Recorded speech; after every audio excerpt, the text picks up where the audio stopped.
দর্শক মণ্ডলী আসসালামু আলাইকুম। গ্রিন আর্কিটেক্টের পক্ষ থেকে আমি ইঞ্জিনিয়ার টুটুল আপনাকে অনেক অনেক অভিনন্দন এবং শুভেচ্ছা জানিয়ে আজকে মাত্র 4 শতক জমিতে আমি আপনাদেরকে 3 ইউনিট একটা 6 তলা বাড়ির প্ল্যান ডিজাইন এবং এর খরচের হিসাব আপনাদের তুলে ধরার চেষ্টা করব। দর্শক মণ্ডলী এই বাড়ির চমৎকারভাবে কম্বিনেশন করা হয়েছে ছোট্ট জায়গার মধ্যে। আমাদের আর্কিটেক্ট টিম এই বাড়িটাকে আমাদের ক্লায়েন্টের চাহিদা অনুযায়ী ডিজাইনটা তৈরি করছে 3 ইউনিটের। দর্শক মণ্ডলী আমি আপনাদেরকে অবগতির জন্য জানাচ্ছি যে এই বাড়িটার গ্রাউন্ড ফ্লোরে কিন্তু 4টা দোকান রাখা আছে, পার্কিং জোন রাখা আছে এবং টিপিক্যাল ফ্লোরগুলোতে 3টা করে ইউনিট রাখা হয়েছে এবং ফার্স্ট ফ্লোরে নিজে থাকবেন এই জন্য 2টা ইউনিট রাখা হয়েছে। তো আমি ইঞ্জিনিয়ার টুটুল আছি আপনাদের সঙ্গে। আমি কিছুক্ষণের মধ্যেই এই বাড়িটা আর্কিটেকচারাল ড্রয়িং আপনাকে নিয়ে যাব, তারপর এই ধরনের বাড়ি নির্মাণ করতে কেমন টাকা খরচ হয় তারও একটা হিসাব আমি আপনার মাঝে তুলে ধরার চেষ্টা করব। তো দর্শক আসুন এখন আমরা আর্কিটেকচারাল ড্রয়িংটা উপভোগ করি। আর্কিটেকচারাল ড্রয়িংটা এরকম, এটা হচ্ছে গ্রাউন্ড ফ্লোর। আপনার হচ্ছে জমি, এটা আয়তাকার জমি। এই সামনে হচ্ছে 4টা দোকান রাখা হয়েছে।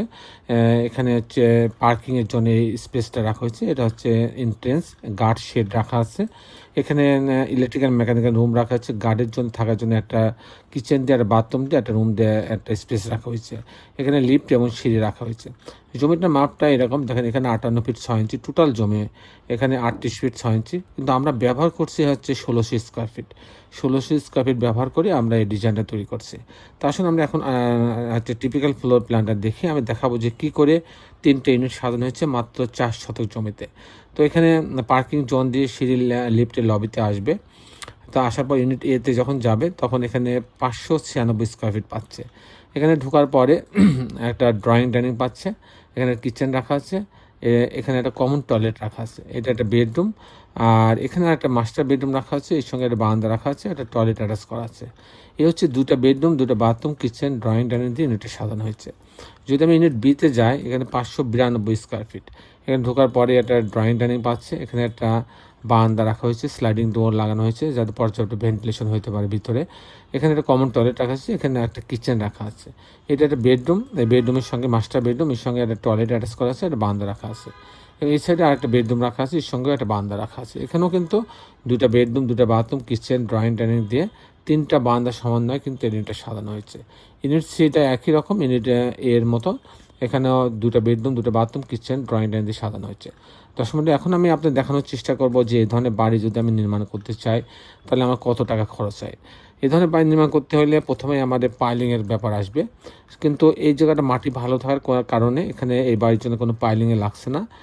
আমার ফাউন্ডেশন খরচ লাগবে, footing, short column, grade beam. Footing, short column এবং গ্রেড বিম পর্যন্ত যে খরচটা আসবে সেটা হচ্ছে ফাউন্ডেশন খরচ। ফাউন্ডেশন খরচটা আসবে আপনার 1200 টাকা স্কোয়ার ফিট, 1200 টাকা স্কোয়ার ফিট। আর প্রতি তালা যদি আমি কাস্টিং করতে চাই, বিম, কলাম, ছাদ, প্রতি তালা বিম, কলাম, ছাদের জন্য আমার 650 টাকা স্কোয়ার ফিট খরচ হবে। 650 টাকা স্কোয়ার ফিট খরচ হবে প্রতি তালার জন্য। আর এই বাড়ি যদি আমি কমপ্লিট করতে চাইলাম ছবির মতন, লিফট বাদে ফাউন্ডেশন সহ, কাস্টিং সহ, জানলা, দরজা, রেলিং, গ্রিল সব সহ যদি আমি এরকম ছবির মতো কমপ্লিট করতে চাই, সেক্ষেত্রে আমার 2200 টাকা স্কোয়ার ফিট খরচ হবে। 2200 টাকা স্কোয়ার ফিট খরচ হবে। সেই হিসাবে এই বাড়িটা নির্মাণ করতে আমার টোটাল খরচ হবে 2 কোটি টাকা। 2 কোটি টাকা খরচ হবে লিফট এবং জেনারেটরের জন্য আপনার আলাদা খরচ হবে 25 থেকে 30 লক্ষ টাকা। দর্শক মণ্ডলী, এই ছিল মোটামুটি আজকে আমার উপস্থাপনা। আপনি যারা দেশে এবং দেশের বাইরে আমার এই ভিডিওটি দেখলেন সবাইকে আমি আমার প্রতিষ্ঠান গ্রিন আর্কিটেক্টের পক্ষ থেকে অনেক অনেক অভিনন্দন এবং ধন্যবাদ জানাচ্ছি। দর্শক মণ্ডলী, শেষের বেলা একটি কথা, আসুন আমরা সবাই আমাদের সুন্দর পৃথিবীটাকে সুন্দর রাখার জন্য সবাই অন্তপাকে একটি করে গাছ লাগাই। সবাই ভালো থাকবেন। আল্লাহ হাফেজ।